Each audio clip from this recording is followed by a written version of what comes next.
So total ఎపిసోడ్కి RS Praveen కుమారే కారణం.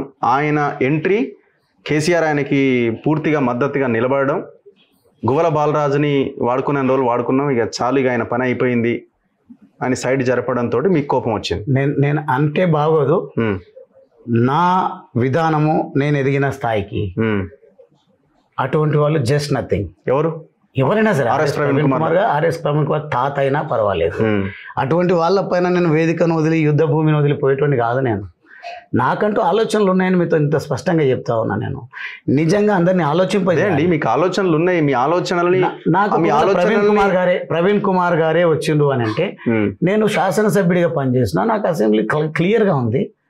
ప్రవీణ్ కుమార్ గారు 2028లో ఆయన పోటీ చేద్దాం అనుకుంటున్నాడు అచ్చంపేట నుంచి. ఆయన ఆలంపూర్ కూడా వదిలేసి, సిర్పూర్ కూడా వదిలేసి అచ్చంపేట నుంచి పోటీ చేద్దాం అనుకుంటున్నాడు. అట్లంటే ఆయనతో పోటీ చేసే దమ్ము నాకు లేదా? ఆయనకంటే ఎక్కువ యాక్సెప్టెన్స్ ఉంది నాకు. ఆయన కొన్ని జాతులను, కొన్ని మతాలను, కొన్ని చిచ్చు పెట్టి స్వైరోని నిర్మించి ఇవన్నీ చేసిన అనేది ప్రజల్లో చర్చ జరుగుతుంది. నేను అక్కడ ఎప్పుడు కూడా చేయలే. పార్టీ లైన్లో పనిచేసిన, నా ఆశయం కోసం పనిచేసిన, నా ఆస్పిరేషన్స్ను నెరవేర్చుకోవడం కోసం ఒక్కొక్క స్టైల్లో, ఒక్కొక్క పద్ధతిలో, ఒక్కొక్క పంతాన్ని ఎంచుకొని ఇప్పుడు పోలేదు. నేను కేసీఆర్ తర్వాత కేటీఆర్, హరీష్ రావు, ఆర్ఎస్ ప్రవీణ్ కుమార్, ఆయన ఒక దీంట్లో ఉన్నాడు కదండి, ఒక కోటరీలో ఉన్నారు. ఆయన తక్కువ అంచనా వేస్తే ఎట్లా? మీరు కేసీఆర్ గారి దగ్గర కేసీఆర్ పిఏ ఉంటాడు, కేసీఆర్ గారికి వడ్డించేటువంటి సర్వెంట్ ఉంటాడు, కేసీఆర్ గారికి సలహాలు ఇచ్చేటువంటి అడ్వైజర్స్ ఉంటారు, అందరు ఉంటారు.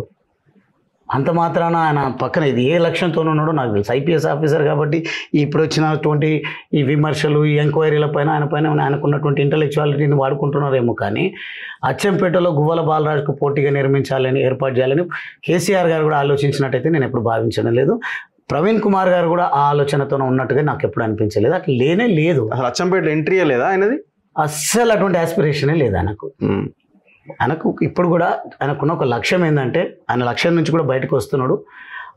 ఏంది, కాగజ్ నగర్ జనరల్ స్థానం నుంచి నేను నిలబడతా అని ప్రతిసారి మాట్లాడినరు.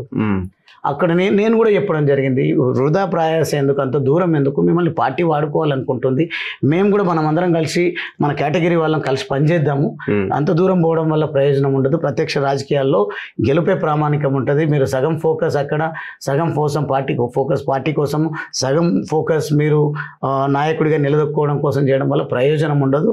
ఏదైనా మంచి కాన్స్టిట్యున్సీ దగ్గరలో చూసుకోండి, రండి అని చెప్పేసి నేనే ఒక సోదరుడిగా, ఎందుకంటే ఆయన కూడా నన్ను సోదరులాగానే భావిస్తాడు కాబట్టి అట్లా చెప్పినాం. కానీ ఆయన వల్ల థ్రెట్ ఉందని ఇప్పుడు కూడా చెప్తున్నా. మీకు ఎక్కడైనా సమాచారం చర్చ ఇదే కదా, రాష్ట్రం అంతా చర్చ ఇదే. ఆర్ఎస్ ప్రవీణ్ కుమార్ పదం నేను వాడకూడని పదం వాడింది. అందుకే is just nothing for me.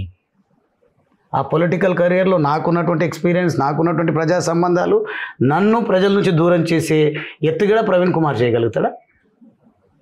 Praveen Kumar ఇప్పుడు పొద్దున కేసీఆర్ కి గువ్వల బాలరాజు, ఆర్ఎస్ ప్రవీణ్ కుమార్ అంటే ఆర్ఎస్ ప్రవీణ్ కుమార్ వైపే వెళ్తాడేమో. ఓవరాల్ గా రాష్ట్రం అంతా ఇంపాక్ట్. కేసీఆర్ గారు వెళ్ళొచ్చు, పార్టీ వెళ్ళొచ్చు, ప్రజలు నా వైపు ఉంటారు. ఒకవేళ అదే పరిస్థితి వస్తే, నాగర్ కర్నూలు ఎంపీ టికెట్ అడిగారు, ఆయనకే ఇచ్చారు, మీకు కాదని అడగడం అనేది అన్ని జరుగుతుంది. ఒకవేళ విభేదిస్తే ఆ ఎన్నికలు వచ్చినప్పుడే నేను విభేదించి బయటకు వెళ్ళొచ్చు. కానీ ప్రవీణ్ కుమార్ గారికి ఏమాత్రం ఆత్మాభిమానం ఉన్నా, ఆత్మసాక్షిగా చెప్పమనండి, నేను సిన్సియర్గా వారి గెలుపు కోసం పనిచేశాను లేదా, గెలిచిన తర్వాత కూడా పార్టీని స్ట్రెంగ్తెన్ చేయడం కోసం, ప్రజా పోరాటాలు చేయడం కోసం, ప్రజల అవసరాలను తీర్చడం కోసం, ప్రజా గొంతుకగా మీరు ఉండాలి అని చెప్పిన మాట వాస్తవమా కాదా కూడా వారిని అడగండి. నేనంతా చాలా ఫెయిర్గా ఉంటా, ట్రాన్స్పరెంట్గా ఉంటా. టాపికే కాదంటారు, అసలు ఆ ఇష్యూయే కాదు.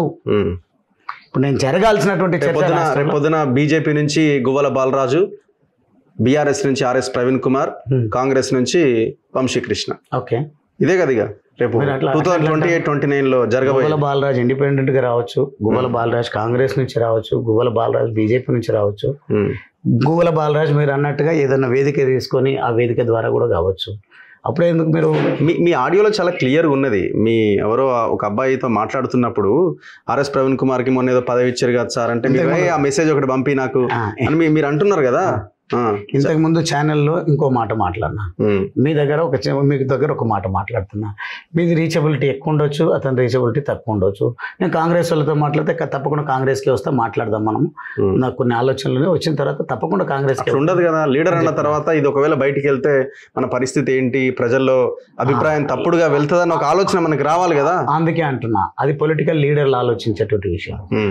రియల్ లీడర్లు ఆలోచించేటువంటి విషయాలు ఎవరు ఏం మాట్లాడినా కానీ ఉన్నది ట్రాన్స్పరెంట్గా మాట్లాడడం, కాన్సిక్వెన్సెస్ వేరుగా ఉంటే దాన్ని ఎట్లా అధిగమించాలో తర్వాత ప్రణాళిక చేస్తాం.